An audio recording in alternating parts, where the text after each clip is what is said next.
गणपती बाप्पाच्या नैवेद्यासाठी रोज काय करावं हा प्रश्न आज मी तुमचा सोडवणार आहे. कारण मी मस्त गणपती बाप्पाच्या नैवेद्याची एक सिरीज घेऊन आलेली आहे, ज्यामध्ये 10 दिवसांच्या 10 मस्त अशा थाळी शेअर केलेल्या आहे. तर आज आहे 6व्या नंबरची थाळी. मी ऑलरेडी 4 नैवेद्याच्या थाळी शेअर केलेल्या आहे आणि जी गणेश चतुर्थी स्पेशल थाळी आहे तर ती मी या व्हिडिओ नंतर शेअर करणार आहे. तर या सिरीज मधल्या आतापर्यंतच्या थाळी जर तुम्ही बघितल्या नसाल तर त्या नक्की जाऊन बघा आणि चॅनलवर नवीन असाल तर चॅनलला सबस्क्राईब पण करा, म्हणजे पुढच्या मस्त थाळीज तुम्हाला बघायला मिळतील. नमस्कार, मी सोनल्स रेसिपीज मध्ये तुमचं खूप खूप मनापासून स्वागत करते आणि आज आपल्या या थाळी नंबर 6 ला सुरुवात करूया. तर इथे मी आज खानदेशी प्रसिद्ध वरणबट्टी करणार आहे आणि सोबतच गोडाला चुरमा पण करणार आहे. तर चला सुरुवात करूया. सगळ्यात आधी बट्टीची तयारी करून घेऊ. तर इथे मी 2 कप गव्हाचं पीठ घेतलेलं आहे. हे आपलं रेग्युलर गव्हाचं पीठ आहे आणि यामध्ये अर्धा कप रवा घालून घ्यायचा आहे. तर बट्टीचं जे पीठ असतं ना ते थोडंसं वेगळं आणि असं जाडसर असतं, तर ते तर आपल्याकडे अवेलेबल नसेल तर मग काय करायचं, गव्हाचं पीठ घ्यायचं आणि त्यामध्ये थोडासा रवा घालायचा, म्हणजे त्याचं टेक्स्चर त्या बट्टीच्या पिठासारखंच होणार. तर इथे मी अर्धा कप रवा घालून घेतला. आता यामध्ये सगळ्यात आधी चवीपुरतं मीठ घालून घ्यायचं आहे. त्यानंतर या बट्ट्या मस्त खुसखुशीत व्हाव्या म्हणून मी इथे 1 चमचा तूप घालत आहे आणि हे छान मिक्स करून घ्यायचं.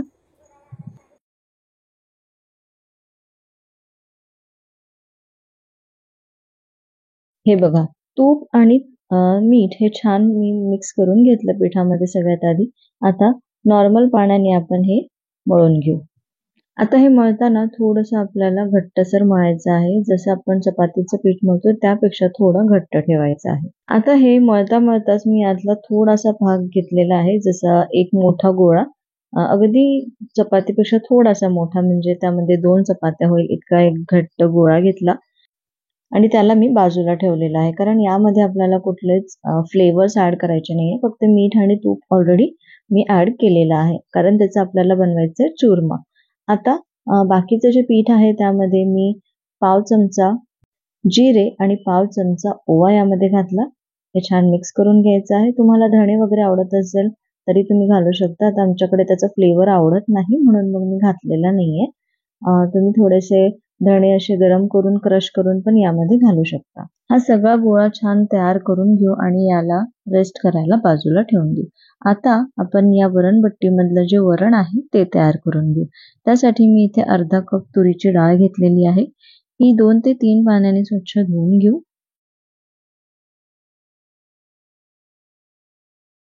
हे बघा, मी हे 3 वेळा धुवून घेतलं आणि आता यामध्ये पाणी घालू. जेवढी डाळ आहे त्याच्या डबल पाणी घालायचं आहे. डबल पेक्षा थोडंसं पाणी जास्त राहिलं तरीही चालेल. आता यामध्ये पाव चमचा हळद आणि 2 चिमूट हिंग घालून घेऊ.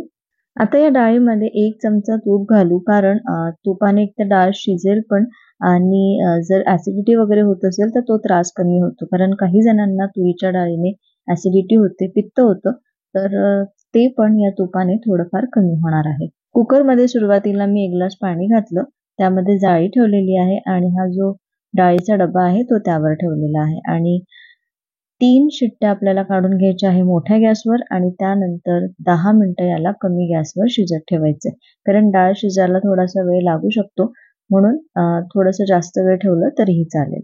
वरण शिजतपर्यंत आपण आता इथे वांग्याची भाजी तयार करणार आहोत. तर खानदेशामध्ये या वरणबट्टी सोबत मस्त घोटलेली अशी वांग्याची भाजी तयार केली जाते, तर तीच आज आपण करणार आहोत आणि ती या वरणबट्टी सोबत अप्रतिम लागते. त्यासाठी मी इथे 5-6 लसूण घेतलेले आहे. त्यानंतर 5-6 मिरच्या घेतल्या. मिरच्या तिखट आहे, तुम्ही कमी खात असाल तिखट तर कमी घातलं तरी चालेल. थोडासा कढीपत्ता आणि भरपूर अशी कोथिंबीर यामध्ये घालायची आहे आणि याचं एक वाटण तयार करून घ्यायचं आहे. आता मी कुकरमध्ये ही भाजी करायची आपल्याला. तुम्ही पातेल्यामध्ये पण करू शकता, पण पातेल्यामध्ये थोडासा वेळ लागू शकतो. तर मी ही कुकरमध्येच करत आहे, कारण तुम्हाला माहिती आहे गणपती बाप्पा जरी आपल्या घरी असले तरी शाळा ऑफिस तर चालूच असतात, त्यामुळे सकाळी भरपूर घाई असते आणि या घाईमध्ये पण हे सगळे पदार्थ करायचं म्हटल्यानंतर थोडासा तर वेळ जातो. पण तरीही जर थोडंसं आपण स्मार्टली हे वर्क केलं ना की स्वयंपाकात वेळ थोडा कमी लागतो. आता मी इथे जळगावचे स्पेशल हे वांगे मिळतात. आता मी नाशिकमध्ये राहते त्याच्यामुळे जवळपास हे वांगे मिळतातच. तर हे वांगे मी आणले आणि याला छान असे कट करून घेतलेले आहे. हे 1/2 किलो वांगे आहे आणि असे बारीक बारीक तुकडे करून घ्यायचे. आता या कुकरमध्ये 3 टेबलस्पून मी इथे तेल घालत आहे. तेल छान गरम झालं की यामध्ये आपण 1 टीस्पून मोहरी छान तडतडली की त्यानंतर यामध्ये 1 टीस्पून जिरे घालून घेऊ. जिरे पण छान फुललेलं आहे. आता यामध्ये जे आपण तयार वाटण केलं होतं ते घालून घेऊ आणि सुरुवातीला मी थोडासा कढीपत्ता घालून घेतलेला आहे. आपण वाटणामध्ये पण कढीपत्ता बारीक केलेला आहे. जर तुम्हाला असा कढीपत्ता आवडत नसेल तर तुम्ही वाटणामध्येच संपूर्ण बारीक करून घेऊ शकता. हे छान मिक्स करू आणि 1 मिनिट याला परतवून घेऊ. इथे मी हे वाटण या तेलामध्ये मस्त 1 मिनिट परतवून घेतलेलं आहे. आता यामध्ये सगळे सुके मसाले घालू. तर सुके मसाल्यामध्ये मी फक्त हळद घालत आहे. त्यानंतर थोडेसे धणे जिरे पूड घालणार आहे 1 चमचा. 2 चिमूट मी इथे हिंग पण घातली.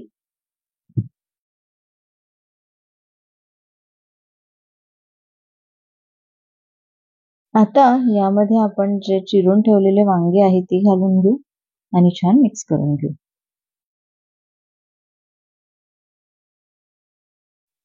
चवीपुरतं मीठ घालू आणि छान परत मिक्स करून घेऊ.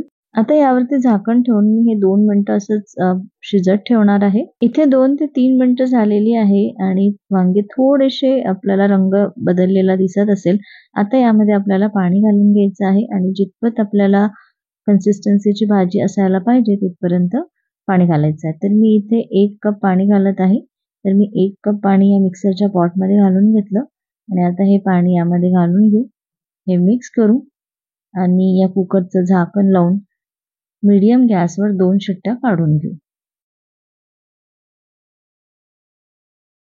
हे सगळं करतपर्यंत 20 ते 25 मिनिटं झालेली आहे आणि आपलं जे पीठ आहे बट्टीचं ते पण छान मुरलेलं आहे. आता याच्या आपण बट्ट्या तयार करून घ्यायच्या आहे. तर इथे मी ज्या पद्धतीने सांगत आहे दाखवत आहे त्या पद्धतीने इथे बट्टी तयार करून घेऊ. तर हे जे बिना मसाल्याचं जे गोळा होता तर तो पण मी थोडासा मळून घेतला. त्यानंतर याला या पद्धतीने तेल लावून घ्यायचं आहे आणि हलका असा वरती बंद करून घ्यायचा आहे आणि परत ही स्टेप 1 ते 2 वेळा परत करून घ्यायची आहे. म्हणजे टोटल 2 ते 3 वेळा ही स्टेप करायची. म्हणजे यामुळे आपल्या बट्टीला लेयर्स खूप छान येतात. तर हा गोळा सगळ्यात आधी मी करून घेतला. त्यानंतर आपण जे बट्टीचे गोळे आहेत ते पण तयार करून घेऊ. पहिला जो गोळा होता तो चुरमाचा होता तर तो मी सगळ्यात आधी करून घेतला आणि आता सगळे आपले बट्टीचे गोळे पण या पद्धतीनेच तयार करून घेऊ.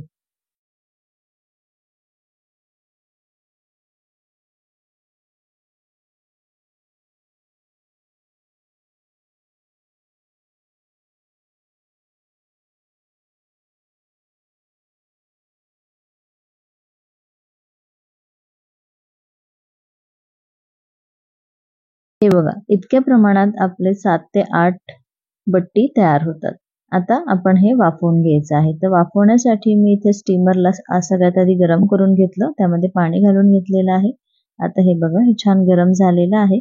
आता यामध्ये हे जे बट्टीचं जाळी आहे ती ठेवून देऊ आणि जाळीला मी सुरुवातीला तेल लावून घेतलं होतं आणि त्यावर ही बट्टी ठेवलेली होती.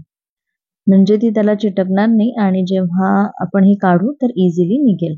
आता याला 15 मिनिटं वाफ काढून घेऊ. हे बघा इथे 15 मिनिटं झालेली आहे आणि तुम्ही बघू शकता आपल्या बट्ट्या पण छान फुलल्या आहे. आता गॅस बंद करू, हे बाजूला करू आणि थंड करून घेऊ आणि तुम्ही बघू शकता हाताला चिटकत नाहीये म्हणजे हे व्यवस्थित शिजलेले आहे. हे खाली ठेवून देऊ आणि आपली जी वांग्याची भाजी आहे ती बघून घेऊ. त्याचं प्रेशर वगैरे पूर्ण निघालेलं आहे आणि आता तुम्ही बघू शकता ही भाजी पण छान शिजलेली आहे. वांगे छान शिजलं आहे. आता याला घोटून घेऊ. म्हणून याला घोटलेले वांगे असं म्हणतात. तर इथे घोटून घ्यायचं आहे. मग तुम्ही रवीच्या साहाय्याने किंवा आपल्याकडे पावभाजी मॅशर असतं त्याने घोटून घ्यायचं आहे. तर मी इथे पावभाजीच्या मॅशरनेच हे घोटून घेत आहे. हे बघा आपली घोटलेलं वांग्याची भाजी पण तयार आहे. यावरती तुम्ही थोडीशी कोथिंबीर घालू शकता. पण आता सध्या कोथिंबीर खूप महाग आहे म्हणून मी वरून कोथिंबीर घालत नाहीये. आता वरण पण आपलं शिजलेलं आहे. तुम्ही बघू शकता डाळ एकदम छान शिजलेली आहे. आता याला घोटून घेऊ. घोटताना यामध्ये आपल्याला फक्त मीठ घालायचं आणि थोडंसं तूप यामध्ये घालू शकता. नाही घातलं तरी चालेल, कारण आपण सुरुवातीला थोडं तूप घालून घेतलेलं आहे आणि हिंग आणि हळद पण घातलेली आहे, त्याच्यामुळे फक्त मीठ यामध्ये घालायचं आणि थोडंसं पाणी घालून हे छान घोटून घेऊ, किंवा तुम्हाला कितपत घट्ट पाहिजे त्याप्रमाणे तुम्ही इथे पाणी ऍड करू शकता. हे बघा, मस्त मी घोटून घेतलेलं आहे आणि जेवढं पाणी लागतं तेवढं ऍड करून घ्यायचं. त्यानंतर आता आपण याला उकळून घेऊ.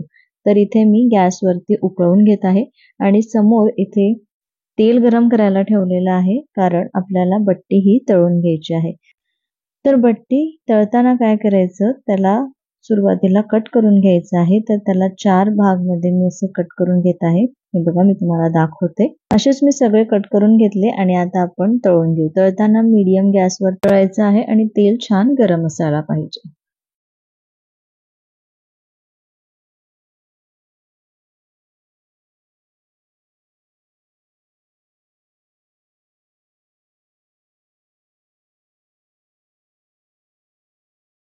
हे बघा, असा रंग येतपर्यंत आपल्याला तळून घ्यायचं आहे.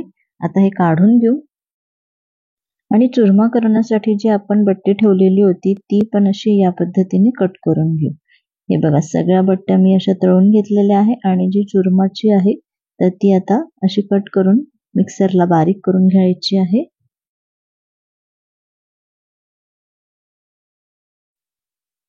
हे बघा, छान असं बारीक करून घेतलेलं आहे आणि आता याला आपण मस्त तुपामध्ये भाजून घेऊ. त्यासाठी मी एका कढईमध्ये 2 टेबलस्पून तूप घेतलं. तूप छान गरम झालं की यामध्ये थोडेसे ड्रायफ्रुट्स घालून घ्यायचे आहे. तर मी इथे काजू आणि बदाम घेत आहे. तर 4 काजू आणि 4 बदाम मी घेतले आणि यामध्ये हे तळून घेऊ.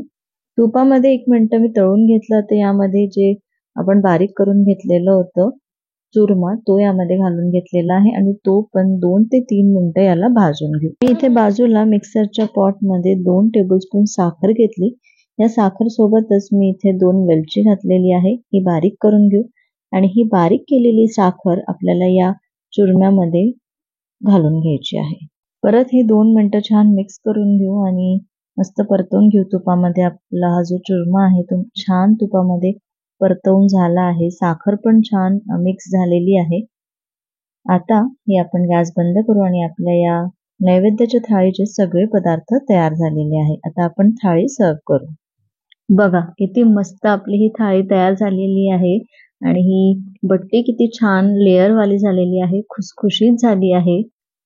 ही खानदेश स्पेशल रेसिपी तुम्हाला नक्की आवडेल आणि तुमच्या गणपती बाप्पाला पण नक्की आवडेल. तर या गणपतीमध्ये या 10 दिवसांच्या नैवेद्याच्या थाळीमध्ये 1 दिवस या वरणबट्टीला नक्की समावेश करा. ही रेसिपी आवडली असेल, हा व्हिडिओ आवडला असेल तर एक लाईक करा, जास्तीत जास्त शेअर करा आणि अजूनपर्यंत चॅनलला सबस्क्राईब केलं नसेल तर नक्की सबस्क्राईब करा. पुन्हा भेटते अशाच एका मस्त रेसिपी सोबत आणि पुढच्या थाळीसोबत. तोपर्यंत धन्यवाद.